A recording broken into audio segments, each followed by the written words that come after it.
Gusto mo bang pagpalain ka ng pera ngayong taon na ito? Sa sobrang dami yung pera, pag naubo ka, pera lumalabas, kumakain ka, talagang pinapawisan ang pera lumalabas. Wow!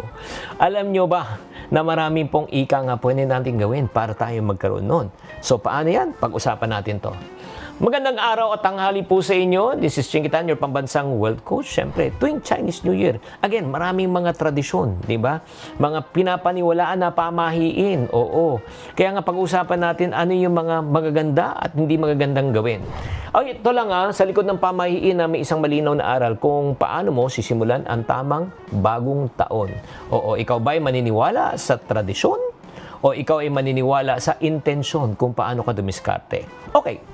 Mga ika nga paniniwala ng mga tao na ika nga lalo ng mga Filipino-Chinese, magtatabi ng pera sa pitaka sa Chinese New Year.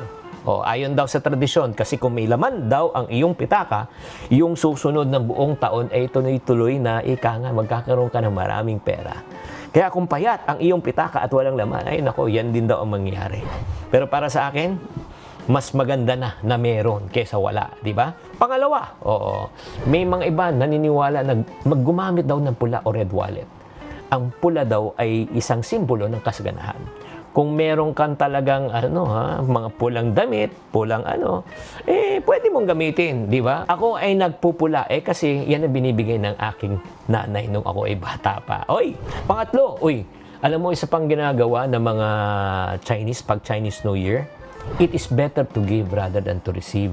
Oo, hindi sila naghihintay ng angpaw pero sila nagbibigay ng angpaw kahit na maliit. Ang pagbibigay daw kasi ay pagbubukas ng biyaya. Hindi mahalaga kung magkano halaga. Ang mahalaga, di ba, nagbigay ka. O kaya pwede ka mag-umpisa kahit sa 20, 50, lagay mo. Oo, di ba? At pang-apat, simulan natin ang taon na may clean slate.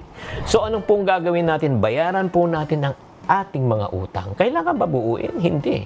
Kahit na pakonti-konti, at least, di ba, palapit ka ng palapit na ikaw ay makalaya na. And last but not the least, alam mo yung talagang gusto mo talagang swertehin ka talaga? Ay, nako, mag-set ka ng financial goal. Hindi lang dapat umasa tayo sa tinatawag nating swerte. Kunyari, ang income mo ngayon ay 20,000. Ang next goal mo, maging 30,000. So, ano ang diskarte na gagawin mo para madagdagan ka ng income? Kaya nga, kung titignan po natin, ang tunay na pagpapala ay hindi lang galing sa tikoy, sa pula, sa prutas. Nanggagaling sa tamang puso, tamang disiplina, at tamang dasal. Sana nakatulong tong episode na ito. Tatandaan, tamang karunungan, tamang disiplina po ang susi sa pagyaman.